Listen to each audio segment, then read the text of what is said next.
채석장이었던 공간을 새롭게 문화공간으로 만들어 나가고 계신 포천 아트밸리의 유희동 감독님 모시고 이야기 또 들어보도록 하겠습니다. 네. 예, 안녕하십니까. 포천 아트밸리 예술감독 유희동입니다.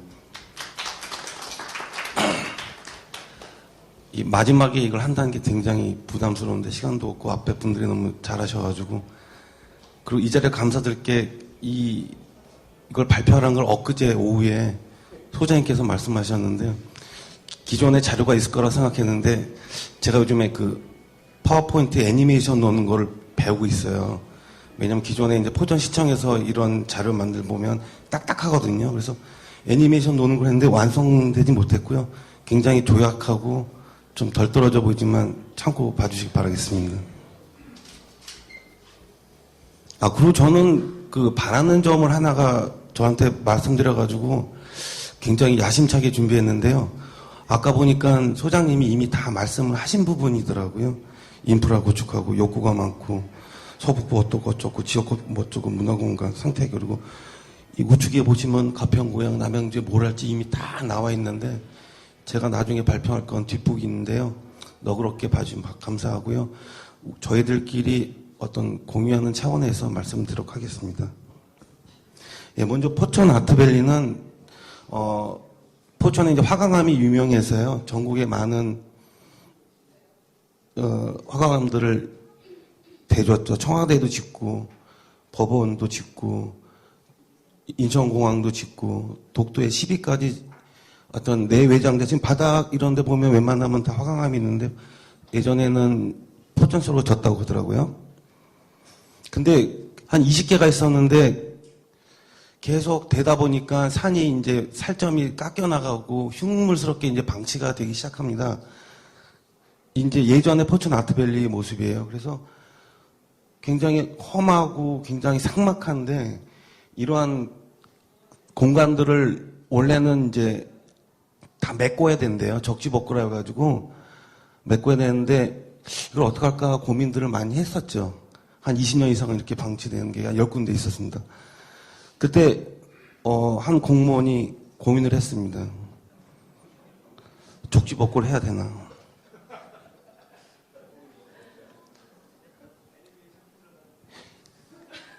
늦네요.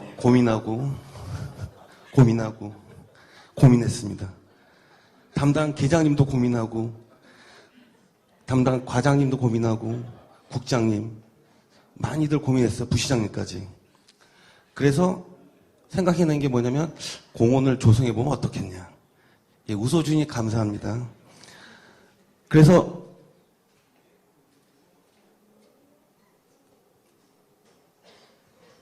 느꼈죠.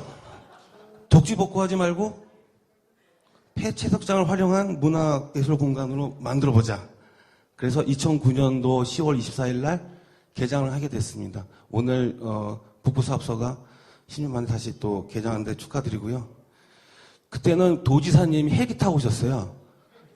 그래가지고 인근 부대에다가 겨우 섭외해서 헬기에서 모시고 왔는데 또 유인촌 장관님은 오토바이를 타고 오신대요. 그래가지고 할리냐 뭐 야마하냐 이렇게 모른대요.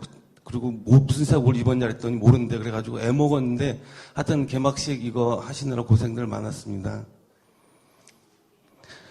예, 영상을 볼게요. 이제 말 안 하고 영상을 보겠는데, 그래서 2009년도부터 이제 2015년까지 한 것 중에 제가 말씀드린 거는 앞서 자라섬 페스티벌 때문에 말 안 하려고 그랬는데요.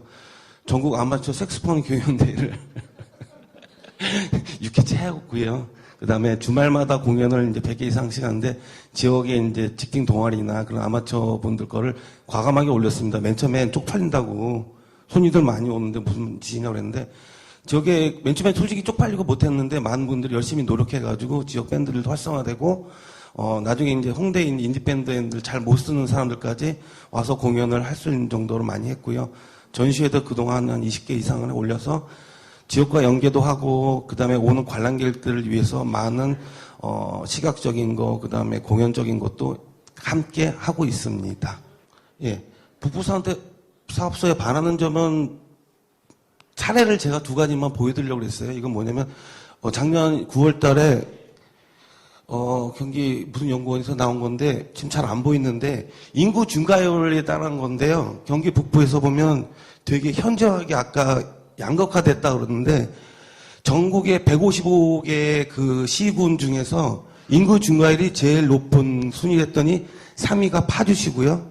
4위가 남양주시입니다. 152호에서 3등, 4등 먹었는데 그만큼 인구 증가율이 높고 뭔가 활성화됐다니까 아까 소장님 말씀대로 그 서부 지역, 서북부 지역 그런데 동부 쪽 보면 포천시하고 구리시가 155에서 114에 131을 합니다. 현저하게 인구 증가율이 없고 침체됐다는 거죠. 그래서 이렇게 경기 북부를 보면 굉장히 하나로 이렇게 잣대로 들이대긴 힘들고 굉장히 편차도 심하고 양극화도 되고 굉장히 그 안에 속살을 들여봐야지 우리가 무슨 일을 할 건가를 생각해야 될 것 같아요. 그래서 그런 걸 한번 보여드렸고요. 작년에 그 문화관광체육부에서 만든 전국 문화 기반 시설 총람을 봤더니 서울보다 경기도가 이런 그 등록 미술관이 더 많아요. 전국에서 미술관이 제일 많은 데가 경기도였습니다. 표면상 보면 경기도가 그만큼 미술관도 많고 시각적인 활동이 많다고 생각하는데 속살을 들여다보면 남부보다 북부가 3분의 1 수준이고 그 중에서도 서북부에는 굉장히 한 곳 이상이 있는데 이 동부 저 사는 포천이나 뭐 이런 데는 없어요. 한 군데에도 어떤 미술적인 인프라가 전혀 없다는 거죠. 그래서 이러한 그 데이터들이 좀 필요하다는 생각이 들었어요. 그래서 좀 알고 거기가 어떻게 좀 굉장히 불모지인지 그리고 그게 어떻게 우리가 거기 북구 사업소를 거점으로 해가지고 무슨 사업을 해야 될지를 한번 생각해 보면 좋겠다는 의미로 두 가지 사례를 보여드렸고요. 그래서 이제 뭐를 말씀드릴까라고 생각을 했는데 네 가지로 됐습니다. 근데 이 얘기는 아까 저기 소장님 다 말씀하신 얘기예요. 그 뒷북이에요. 일단은 그 예술지원도를 구축하고 다 구축했어 보니까 다 구축하셨고요. 그걸 기반으로 해가지고 인프라 등 이제 확장시켜 나가시면 될 것 같고요.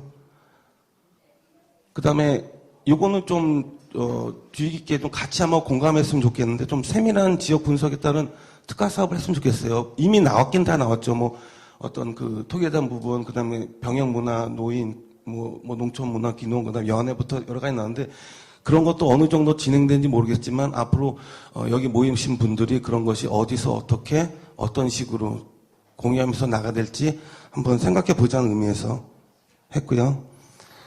그 다음에 이제 그것이 과연 지역 환원만을 위할 것인 건지 예술가들을 위할 것인 것인지 아니면 거기에 찾아오는 관광객들을 위한 것인지 도대체 이거는 누구를 위하고 누구한테 환원되고 누구가 공감해야 될지 부분도 수요자 입장에서 한 번 더 생각을 해주면서 갔으면 좋겠습니다. 마지막으로는 제가 예전에 지은 제가 있는데 공모사업 할 경우에는 위에서 아래로 그냥 돈만 주고 적당히 이런 포맷에서 하자라고 했는데 아마 이제 그런 건 안 하실 것 같고요. 그래서 공모사업을 추진할 때 어떤 명확한 어떤 미션이나 죄송합니다. 매년을 줘서 기존의 어떤 막연히 작가 지원, 단체 지원, 돈만 주고 너희들 나중에 영상 좀 갖고 와가지고 하나만 해라 뭐 이런 거는 안 하실 거라고 믿고요. 그래서 어떤 굉장히 투명하고 모든 작가든 모든 단체든이 지원을 하되 바라는 지점이 경기 북부사업소 어떤 것이고 그런 특화된 것이 우리가 어떻게 준비해야 되는지 좀 더 예전처럼 막연히 매년 주는 것이라고 생각 안 하시고 이 동네에서 무엇을 우리가 할 건지 더 한번 고민하시면서 좋은 사업들이 지속적으로 나왔으면 좋겠다는 뜻에서 발표를 했습니다. 감사합니다.